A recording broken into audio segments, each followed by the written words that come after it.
ভাবি, আপনি কি মনে করে? ভেতরে আসুন। পায়েল শেখ হাসি মুখে ভেতরে গেলেন। নিজের বাসার প্রতিটা ঝকঝকে রঙিন দেয়াল লক্ষ্য করে বুঝলেন ভাড়াটিয়াগুলো বেশ গুছানো। ঘরের জিনিসপত্রগুলো খুব সুন্দর করে সাজিয়ে রেখেছে। সে মনে মনে খুব খুশি হলো। মন প্রাণ জুড়িয়ে গেল তার। এরকম পরিপাটি ভাড়াটিয়া হলে নিশ্চিন্তে থাকা যায়। আয়েশা জামান তার জন্য চা নাস্তা তৈরি করতে চলে যায়। পায়েল সোফায় বসে তাড়াহুড়ো করে বলল, কিছু করতে হবে না ভাবি, আমি এখনই চলে যাব। আপনার ভাই বাইরে যাবে, একটা কথা বলার জন্য এসেছি। আয়েশা জামান কথা শুনল না। তিনি ঝটপট চা আর নোনতা বিস্কিট তার সামনে রেখে বলল, এবার বলুন কি কথা। পায়েল শেখ হাসলো। চা নিয়ে এক চুমুক দিয়ে বলল, কাল রাতে আমাদের পক্ষ থেকে আপনাদের সবার দাওয়াত, আমার বাসায় চলে আসবেন। হঠাৎ দাওয়াত? বিশেষ কোনো কারণ? আপনার ছেলেমেয়ের বিয়ে নাকি অন্য কিছু? পায়েল শেখ তার প্রশ্নে মুচকি হেসে বলল, নতুন ভাড়াটিয়াকে আমি দাওয়াত করে খাওয়াই, এবার আপনারা নতুন, তাই কাল দাওয়াতের আয়োজন করব। ভাবি, এসবের কি প্রয়োজন? আয়েশা জামান ইতস্তত বোধ করে বললেন। পায়েল শেখ মেকি অভিমান করে চায়ের কাপে শেষ চুমুক বসায়। তিনি কিছুক্ষণ বুঝিয়ে বলে ফ্ল্যাটে চলে গেল। তাদের কথার আওয়াজে স্নিগ্ধার ঘুম ভেঙে গেছে। সে বারান্দার নতুন টবগুলোতে পানি দিয়ে মায়ের কাছে আসলো। আয়েশা জামানের কাঁধে মাথা রেখে আহ্লাদি কণ্ঠে বলল, কে এসেছিল আম্মু? মেয়ের মাথায় হাত বুলিয়ে উত্তর দিল, বাড়িওয়ালার বউ। স্নিগ্ধা নড়ে চড়ে বসলো। হঠাৎ কি মনে হতে সে উঠে দাঁড়িয়ে ব্যস্ত গলায় বলল, আম্মু, একটু ছাদে যাই, বাসায় শুয়ে বসে থাকতে ভালো লাগছে না। একা যাবি? মিষ্টিকে ডাক। না আম্মু, ও আর একটু ঘুমিয়ে নিক, সারাদিন কত খাটাখাটনি করে। মায়ের উত্তরের আশায় না থেকে স্নিগ্ধা তাড়াহুড়ো করে পায়ের জুতা পরল। দরজা খুলে দৌড়ে সিঁড়ি বেয়ে ছাদে চলে গেল। আশেপাশে উকি দিয়ে কাউকে খুঁজল বোধ হয়। ধীরে ধীরে ছাদের মাঝ বরাবর দাঁড়িয়ে অবশেষে খুঁজেও পেল কাঙ্ক্ষিত ব্যক্তিকে। তৎক্ষণাৎ মুখে হাসি ফুটে ওঠে। ধীর পায়ে হেঁটে রেলিংয়ের সাথে দোলনায় বসে চোখ বন্ধ করে দোল খেতে শুরু করলো। বাতাসের শাঁসার শব্দে আর ঠান্ডা আমেজে মন ভরে উঠল তার।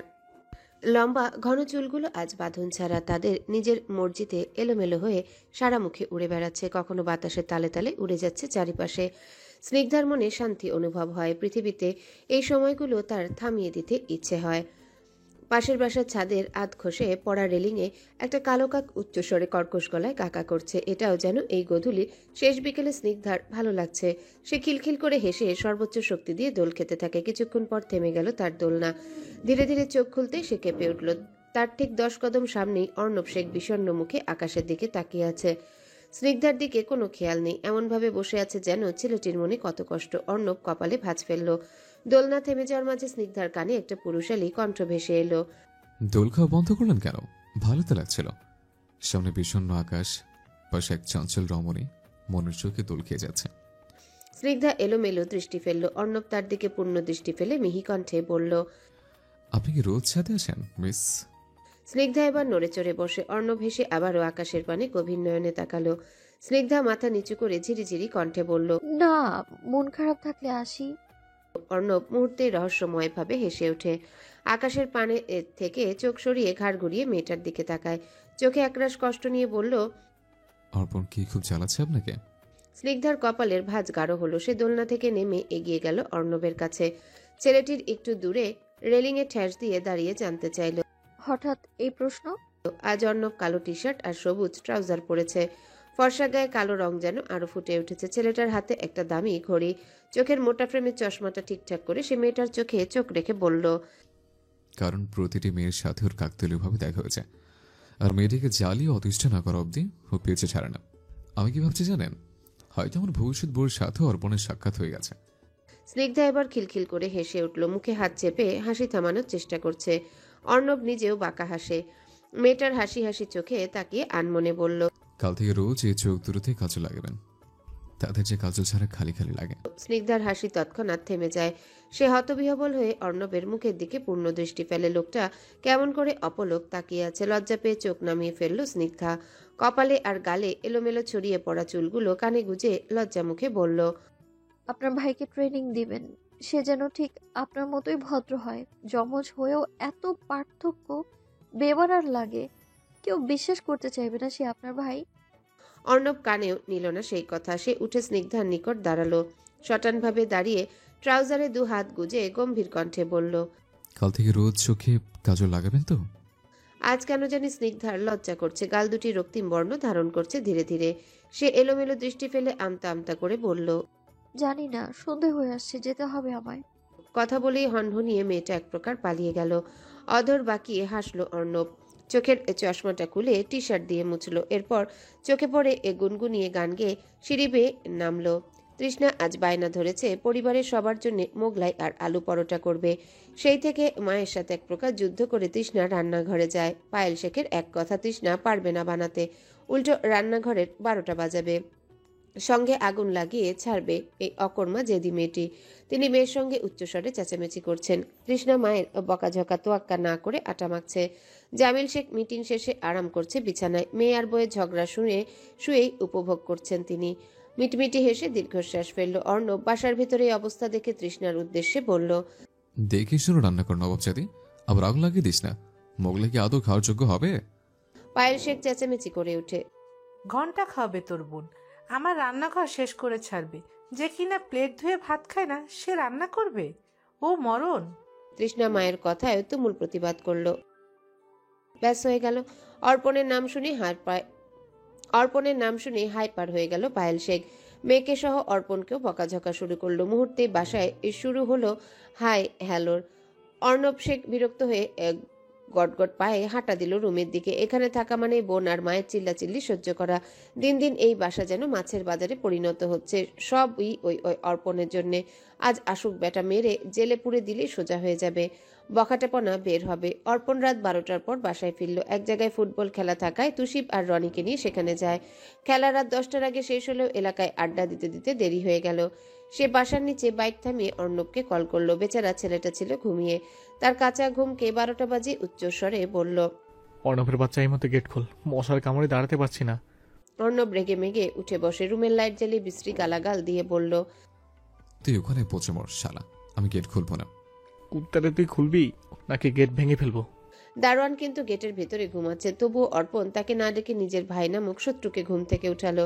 এবার এক প্রকার আনন্দের ব্যাপার, কারণ কারো সুখ যে অর্পণ শেখের সহ্য হয় না। কেন অর্পণ একা দুঃখ পাবে? অর্ণব পাক ছোট দুঃখ। অর্ণব দাঁতে দাঁত চেপে ফোন ঠাস করে বিছানায় ফেলে উঠে দাঁড়ালো। আরামের ঘুম হারাম করে দরজা খুলে বের হলো। তার গায়ে শুধু ট্রাউজার। উদম গায়ে রেগে মেগে গেল সে। ঘুম নষ্ট হয়, মস্তিষ্ক গরম, রাগের বশে মেরেও ফেলতে পারে অর্পণকে। সে গেট খুলে অর্পণের ঘামে চপচপে দেহে ঝাঁপিয়ে পড়ল। তেরে গিয়ে উড়াধুরা শক্ত হাতে অর্পণের চোয়ালে ঘুষি দিয়ে বলল, এত রাত অব্দি কোথায় ছিলে? সেখানে মর শালা, বাসায় এসছিস কেন? অর্পণ কিছুক্ষণ মুচকি মুচকি হাসলো। অর্ণবের মায়ের খেয়ে সে মুখ বাঁকিয়ে হাসে। ছেলেটার চোখের অবস্থা করুন, আহারে, কাঁচা ঘুমটাই ভেঙে গিয়েছে। অর্পণের হাসি আরো কাটা গায়ে নুনের ছিটা দিল। সে শক্ত করে তার গলা টিপে ধরে। এবার ব্যথায় অর্পণ রাগে ফেটে পড়ে। অর্ণবের তলপেটে হাঁটু দিয়ে লাথি মেরে হিসিয়ে বলল, তোর ভাবির কাছে গিয়েছিলাম, চেহারা দেখে বুঝিস না ফুর্তি করে এসেছি, এবার ভেতরে গিয়ে গোসল করতে দে। তোর ভাবির কাছে গিয়েছিলাম, চেহারা দেখে বুঝিস না ফুর্তি করে এসেছি, এবার ভেতরে গিয়ে গোসল করতে দে। অর্পণের বেফাস কথা এবং লাথির আঘাতে তাকে ছেড়ে দিল অর্ণব। ছেলেটার মুখের রক্তিম বর্ণের জন্য তার ভেতরের অতিরিক্ত রাগ ক্ষোভ প্রকাশ পাচ্ছে। অর্পণের মুখের অবস্থাও করুন, কিন্তু নিজের ব্যথায় তার কোনো ভাবান্তর নেই। গায়ের ময়লা কাপড় টেনে টেনে আর এলোমেলো উড়ে বেড়ানো চুলে অর্পণ সোজা হয়ে দাঁড়ালো। অসভ্যের মতো অধর বাঁকিয়ে হেসে উঠল। অর্ণবের বাসার ভেতরে ঢোকার পানে তাকিয়ে উশৃঙ্খল বেপরোয়া অর্পণের ঠোঁটের কোণে হালকা রক্তের আভাস দেখা যাচ্ছে। অর্ণবের থেকে ঘুষি খাওয়ার ফলস্বরূপ এই অবস্থা। ছোটবেলা থেকেই এক ভাই আরেক ভাইয়ের চরম প্রতিদ্বন্দ্বী, অথচ মনে নেই কোনো হিংসা, ক্রোধ এবং আক্রোশ। দিব্যি হৃদয়ের গহীনে লুকিয়ে রাখা অল্প ভালোবাসা দিয়ে একে অপরকে আগলে রাখছে, ভালোবেসে যাচ্ছে। অর্পণ গম্ভীর মুখে হাতের উল্টো পিঠ দিয়ে ঠোঁট মুছে বাসায় ঢুকলো। ঝটপট শাওয়ার দিয়ে পেটের চাপে ডাইনিংয়ে খেতে গেল। টেবিলে ঢাকা সব বাটি উল্টে পাল্টে দেখার সময় চোখ গেল তৃষ্ণার বানানো মোগলায়। অর্পণ ওষ্ঠ প্রসারিত করে হাসলো। চেয়ারে বসে অবশিষ্ট মোগলাইটুকু প্রচণ্ড ক্ষুধায় গপাগপ করে খেয়ে নেয়। ডিনার শেষে ভেজা ঘন চুলগুলো বাম হাত চালিয়ে ছেড়ে নিল। রুমে প্রবেশ করে খেয়াল করলো অর্ণব ততক্ষণে ঘুমিয়ে কাদা। বিছানার একপাশে কোলবালিশ জড়িয়ে ঘন ঘন শ্বাস নিচ্ছে। অর্পণ হঠাৎ করে নিজের রুমে যাওয়ার প্রয়োজন মনে করল না। দ্রুত লাফ দিয়ে অর্ণবের পাশে শুয়ে পড়ল। ছেলেটা ঠান্ডা হিমশরীর নিয়ে অর্ণবকে তার দুই হাত পা দ্বারা আষ্টে পৃষ্ঠে জড়িয়ে ধরে শুয়ে পড়ল। অর্ণবের ঘুম ভেঙে যায়। তড়িৎ গতিতে চোখ খুলে অর্পণের বাঁধন থেকে ছুটার জন্য ধাক্কাধাক্কি শুরু করে, কিন্তু পরক্ষণে বুঝতে পারে এই অসভ্য ছেলেটা তাকে ছাড়বে না, ইচ্ছে করেই এমন করছে। বেচারা না পেরে হাত বাড়ালো, অর্পণের গলা টিপে ধরে হিসিয়ে বলল, অসভ্য, দূরে গিয়ে মর কুত্তা। আমি তোর ভাই, বিয়ে করা বউ নই। অর্পণ চোখ বন্ধ করে মিটিমিটি হাসলো। পা দ্বারা ভাইয়ের কোমরে ধপাস করে লাথি মেরে বলল, আমি জানি অর্ণবের বাচ্চা, গোমা চুপচাপ। দিনের শুরুতে ব্যস্ত শহরের মানুষও প্রচণ্ড ব্যস্ত হয়ে ওঠে। সবাই নিজেদের কাজে চলে যায়, সময়ের সাথে পাল্লা ধরে বেঁচে থাকার লড়াই করে। প্রতিদিনের ন্যায় চৈতি ঝটপট সকালে নাস্তা করে ভার্সিটিতে চলে এসেছে। ক্লাসে যাওয়ার আগে সে বসে আছে সবুজ ঘাসে ভরা মাঠের এক পাশে। মেয়েটার হাতে একটা ম্যাথ বই, সেদিকে গভীর মনোযোগ। আর কোলে চিপসের প্যাকেট, মাঝে মাঝে কোল থেকে ডান হাত বাড়িয়ে চিপস খেয়ে নিচ্ছে। গায়ের হালকা ডিজাইনের কুর্তি আর প্যান্ট পরা, গলায় ঝুলে আছে স্কার্ফ, চুলগুলো উঁচু করে বেঁধে রেখেছে। চৈতি কি মনে হতে হঠাৎ পড়ার মাঝে হাত উল্টো করে এক নজর ঘড়িতে সময় দেখে নিল। তৎক্ষণাৎ বিরক্তে তার চোখ মুখ কুঁচকে যায়। ক্লাসের সময় হয়ে যাচ্ছে, অথচ একটারও আসার খবর নেই। মেয়েটা দ্রুত পার্স থেকে ফোন বের করে জিনিয়াকে কল দিল। সাথে সাথে ওপাশ থেকে জিনিয়া ব্যস্ত কণ্ঠে জানায় রাস্তায় জ্যাম ছিল, সে দ্রুত আসছে। চৈতি ব্যাগ থেকে ফোন রেখে আবারও গম্ভীর মুখে বই নিয়ে বসে রইল। কলমটা ঠোঁটের মাঝে রেখে ভ্রু কুঁচকে চৈতি কিছু ভাবছে, কারণ মেয়েটার মাথায় আপাতত পড়াশোনার টেনশন। তার ঠিক কিছুটা দূরে বাইকে বসে আড্ডা দিচ্ছে অর্পণের বন্ধুমহল।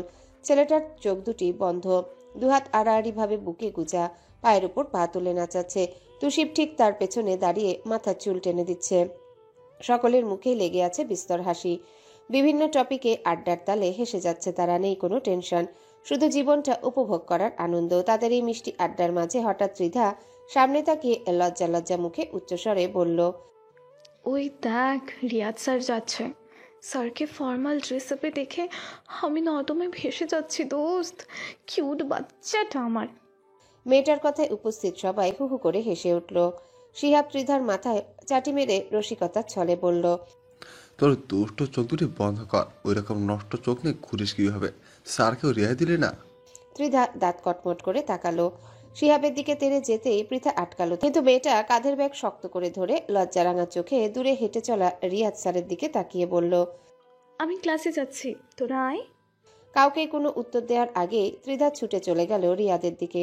ক্লাস শুরু হয়ে যাচ্ছে, সবাই যার যার মতো মাঠ থেকে নিজ নিজ ক্লাসের দিকে চলে যাচ্ছে, কিন্তু অর্পণ ভাবলেশীনভাবে সেখানেই বসে আছে। ঠিক সেই মুহূর্তে প্রচণ্ড ব্যস্ত পায়ে স্নিগ্ধা তাদের সামনে দিয়ে হেঁটে যায়। তৎক্ষণাৎ অর্পণ সূক্ষ্ম চোখে পরখ করলেও অস্থির সমুদ্র হৃদয়ে আচমকায় ঝড় উঠে যায়। সে উত্তেজিত হয়ে হাত উঁচিয়ে উচ্চস্বরে ডাকল, এই স্নিগ্ধা, শোনো না। স্নিগ্ধার হাঁটা থেমে যায়। মেয়েটা কপাল কুঁচকে পেছনে তাকালো। মুহূর্তে অর্পণের চোখের সাথে চোখ পড়ে গেল। স্নিগ্ধার আখির সাথে কিঞ্চিত মিলন ঘটার সঙ্গে সঙ্গে মেয়েটা চোখ ঘুরিয়ে নেয়, কিন্তু অর্পণ তখনও স্থির। স্নিগ্ধা নড়ে চড়ে নজর সরিয়ে সমুদ্রের দিকে তাকালো, দাঁতে দাঁত চেপে বলল, লাফাঙ্গার দল, একদম আমার পিছনে পড়বি না, ফলাফল ভালো হবে না কিন্তু। সমুদ্রের হাসি হাসি মুখ সেকেন্ডে চট করে চুপসে যায়। শিহাব, পৃথা এবং তুষিব উচ্চস্বরে হেসে ছেলেটার কাঁধে থাপ্পড় দিল। পৃথা সমুদ্রের গলা জড়িয়ে বলল, কি রে বাল, মিশন ডিসমিস? মেয়েটা এত সহজে গলবে না, আজ তো লাল মরিচ। সমুদ্র রাগে দুঃখে পৃথার হাত ঝামটা মেরে দূরে সরায়। অর্পণ বাইক থেকে লাফ দিয়ে নামলো, সমুদ্রের মাথায় চাটি মেরে বলল, ধনী আঙ্কেলকে পটাতে চাইলে অন্য টিক ফলো করতে হবে। মেয়েটা ভারী অভদ্র, তুই বরং নতুন কাউকে ট্রাই কর। স্নিগ্ধার মেজাজ চটে যায়। সে মুখ মুচড়ে অর্পণকে উদ্দেশ্যে রাগী চোখে বলল, আপনি মনে হয় খুব ভদ্র, অভদ্র লাফাঙ্গা কোথাকার। আপনার বন্ধুদের সাবধান করবেন আমার থেকে 100 হাত দূরে থাকতে। আমি কিন্তু চুপ থাকার মেয়ে নই, বেশি তিরিং বিরিং করলে না ঠিক আছে বিচার দেব। অর্পণ বাইক থেকে সরে এগিয়ে আসলো। স্নিগ্ধার রাগান্বিত চোখের দিকে তাকিয়ে হালকা ঝুঁকে বলল, কি বিচার দেবে সুন্দরী? বিশ্বাস কর, নতুন বলে তোকে আজ ছেড়ে দিচ্ছি, নতে এমন অভদ্রতা আমি সহ্য করতাম না। চর খেয়েছো কখনো? এত বড় সাহস, আপনি আমায় মারবেন? আমি কি বসে থাকবো? প্রিন্সিপালের কাছে অভিযোগ করব। শিহাব সমুদ্র উচ্চস্বরে খিলখিল করে হাসলো। অর্পণ মুচকি হেসে বাইক থেকে ব্যাগ হাতে নেয়, কিন্তু পৃথা স্নিগ্ধার দিকে আঙ্গুল চুলে হিসিয়ে বলল, এই মেয়ে, কাকে কি বলছো? ডর ভয় নেই, ক্লাসে যাও। অসভ্য মেয়ে। পৃথার তিরিক্ষি মেজাজের কথা শুনে স্নিগ্ধা দাঁতে দাঁত চাপলো, চোখ গরম করে মুখ বাঁকিয়ে চলে যায়। অর্পণ সঙ্গে ওরা ক্লাসের দিকে যাওয়ার সময় সমুদ্র একবার ঘাড় ঘুরিয়ে স্নিগ্ধার দিকে তাকালো। তৎক্ষণাৎ তার কপাল কুঁচকে যায়। স্নিগ্ধার পাশের মেয়েটার দিকে নজর পড়তে ছেলেটার চোখ দুটি চকচক করলো। সে উৎফুল্ল সুরে অর্পণের বাহু জড়িয়ে বলল, স্নিগ্ধা মেয়েটা বাদ, ওই মেয়েটার সাথে প্রেম করিয়ে দে ভাই। ওই যে স্নিগ্ধার পাশে বসে হাসছে। পৃথা কৌতূহল চোখে তাকিয়ে চোখ বড় বড় করে বলল, চৈতি, আর ইউ সিরিয়াস? মামা, নামটা সুন্দর, আমার চৈতি সোনা। অর্পণ তীক্ষ্ণ চোখে চৈতির দিকে তাকায়। স্নিগ্ধার সাথে তাকে দেখে কপাল কুঁচকে ফেললো। ওরা একসাথে কেন? তবে কি একই ক্লাসের? পরক্ষণে সমুদ্রের কথা শুনে হঠাৎ রাগ বাড়ল তরতর করে। কাঁধের ব্যাগ দিয়ে সমুদ্রের পিঠে আঘাত করে দাঁতে দাঁত চেপে বলল, অসম্ভব, ওই ফাজিল মেয়েটা নয়, অন্য কাউকে দেখ। কেন? মেয়েটা সুন্দর, ফাজিল হবে কেন? তোর কিসের প্রবলেম? সমুদ্র মুখ বাঁকিয়ে জবাব দেয়। অর্পণ ক্লাসে যেতে যেতে পেছনে ঘুরে রাগান্বিত গলায় বলে, অ্যালার্জি আছে আমার, ওই মেয়েটাকে যেন তোর আশেপাশে না দেখি। অর্পণ হনহনিয়ে ক্লাসে চলে গেল। সমুদ্র এক দৃষ্টিতে চৈতিকে দেখছে। ঠোঁটে অদ্ভুত হাসি টেনে হেলে দুলে ক্লাসে গেল। স্নিগ্ধার সাথে কথা বলার মধ্যে কখন যে চৈতির দৃষ্টি অর্পণের দিকে গেছে সে বুঝতেই পারেনি। ছেলেটার ভঙ্গি দেখে সে অজান্তেই হেসে ওঠে।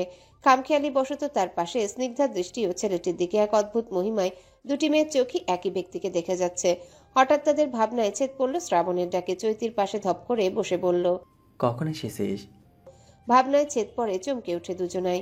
নিজেদের স্বাভাবিক করে চৈতি মিনমিন স্বরে বলল, অনেকক্ষণ স্নিগ্ধতার সাথে গল্প করছিলাম। স্নিগ্ধাও চোরের মতো এলোমেলো দৃষ্টি ফেলল। নিজের প্রতি তার রাগ হচ্ছে। কেন সে ওই অভদ্র ছেলের দিকে তাকিয়েছিল?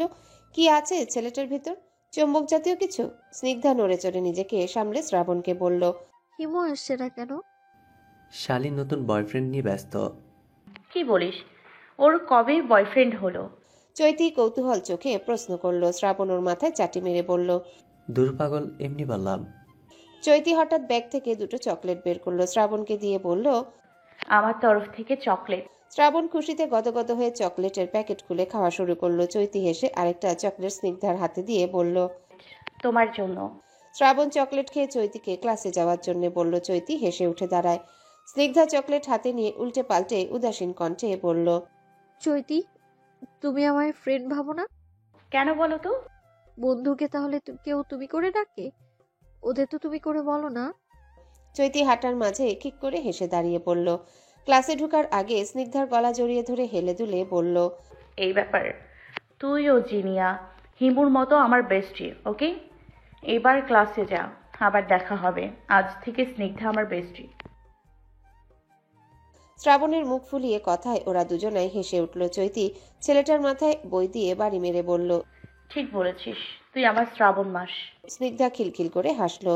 কেমিস্ট্রি ক্লাসে যাওয়ার আগে চৈতির বিনুনি টেনে বলল, আচ্ছা আমি যাচ্ছি তাহলে, তোরা ওই মোটর স্যার ক্লাস কর। সূর্যের তীর্যক রশ্মিতে দেহ যেমন ক্লান্তি লাগে ঠিক তেমনি মৃদুমন্দ বাতাসে গা শীতল হয়ে যায়। ভার্সিটির গেটে যানবাহনের শব্দে মুখরিত। ক্যাম্পাসে এই ক্লান্ত দুপুরে এখনো তুমুল ভিড় ছাত্রছাত্রীদের। অর্পণ প্রথম ক্লাস করে ক্যান্টিনে বসে আছে। তুষিবা শিহাব ছাড়া বাকিরা ক্লাসে। অর্পণ সিঙ্গারায় কামড় দিয়ে শিহাবকে বলল, ফার্স্ট ইয়ার দিয়ে নবীনবরণ কবে? শিহাবের গভীর মনোযোগ গিটারের দিকে ছিল। সে অর্পণের প্রশ্নে আটকে উঠল। একটু নড়ে চড়ে বসে আনমনে বলল, কি বললি? তোর বউয়ের বিয়ে কবে? অর্পণের বিরক্তিকর কথায় শিহাব দমে গেল। তুষিবকে ইশারা দিয়ে বলল, ওই তুই বল। কইতে পারবো না, আপনি দিনের বেলায় স্বপ্ন দেখেন? অর্পণ মজা পেল তুষিবের কথায়। শিহাবের কফি হাত বাড়িয়ে নিল। লম্বা এক চুমুক দিয়ে গুনগুনিয়ে গান গাইল। শিহাবের সহ্য হলো না। এই ছেলে দুটো একই স্বভাবের। তেরা মানে প্রচন্ড ঘাট তেরা। মাঝে মাঝে শিহাবের ইচ্ছে করে এই দুটোকে কষে চর মারতে। সে গাল ফুলিয়ে অর্পণের বাহুতে গুতা দিয়ে বলল, বলবে না? না। তুষিব হু হু করে হেসে উঠে। তৎক্ষণাৎ আগমন ঘটল ফার্স্ট ইয়ারের ছাত্রছাত্রীদের। চৈতি, শ্রাবণ, জিনিয়া, স্নিগ্ধা ক্যান্টিনে এসে বসলো।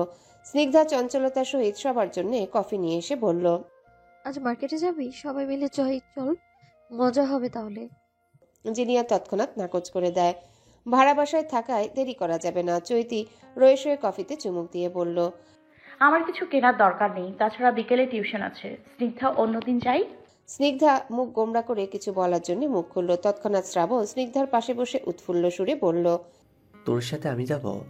স্নিগ্ধা মুচকি হেসে বই বের করলো। একটু দূর থেকে অর্পণ এক অদৃশ্য টানে কেন জানি চৈতির দিকেই তাকিয়ে আছে। তীক্ষ্ণ শীতল তার দৃষ্টি। চৈতি সিরিয়াস হয়ে আজকে পড়ার টপিক নিয়ে আলোচনা করা শুরু করে। কিছু সময় পর হঠাৎ উচ্চস্বরে গান বেজে উঠল। আকস্মিক ঘটনায় চৈতি হকচকিয়ে ওঠে।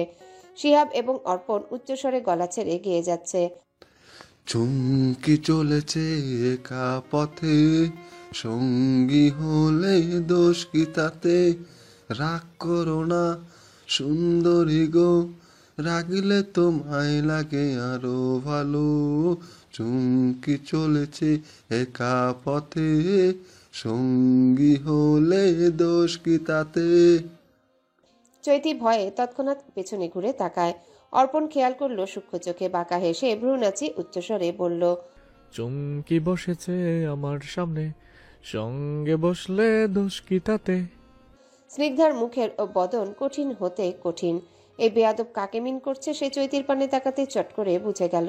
জিনিয়া ফিসফিস করে বলল, চৈতি ভয় পাবি না, অপূর্ব শেখ যা খুশি বলুক, চুপ করে থাক, ইদানিং খুব বিরক্ত করছে। চৈতি ফোঁস করে নিঃশ্বাস ফেলে বলল, তোদের জন্যই ছেলেটা আমাকে চিনে ফেলেছে। কি দরকার ছিল ওই বাজে দেয়ার?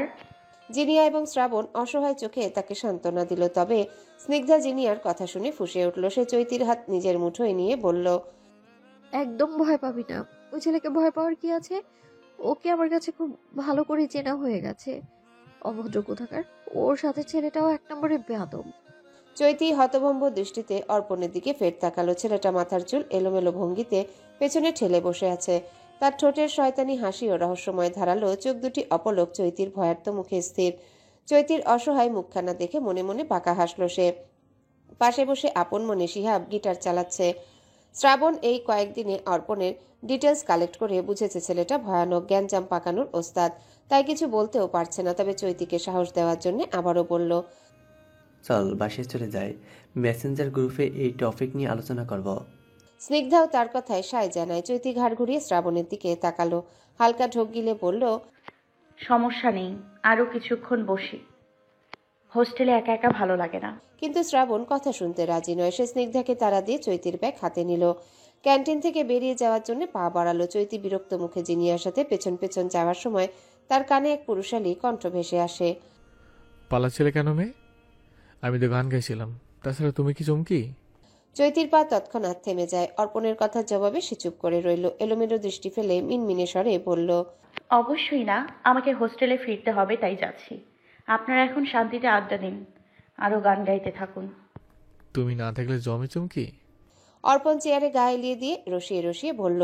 চৈতি চাপা রাগ নিয়ে হনহনিয়ে বেরিয়ে যায়। দুপুরের তেজি ও রোদ্রে ত্রিধা পৃথার সাথে রিক্সার জন্য দাঁড়িয়ে আছে। চিকন গরনের ত্রিধা বিরক্ত হয়ে বলল, রিক্সা আসছে না কেন? চল হেঁটে যাই। ত্রিধা দায় সাধে সেই রোদে হেঁটে যেতে পারবে না। পৃথা কটমট করে তাকিয়ে রেগে মেয়েটা চুল ধরে টান দিল, বলল, রিয়াদ স্যার আমার জায়গায় থাকলে কি করতি? ত্রিধার চোখ দুটি তৎক্ষণাৎ চিকচিক করে উঠে। সে লজ্জা লজ্জা মুখে উত্তর দিল, হাতে হাত ধরে এই রোদেও আমি মাইলের পর মাইল হেঁটে যেতাম, শুধু এই খালি রাস্তায় আমি আর রিয়াদ স্যার।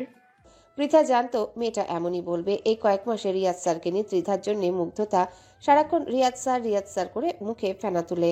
পৃথা মুখ বাঁকালো। ত্রিধা খুশিতে গদগদ হয়ে বলল, দোস্ত, স্যারের ওই শক্তপোক্ত দেহটা দেখেছিস?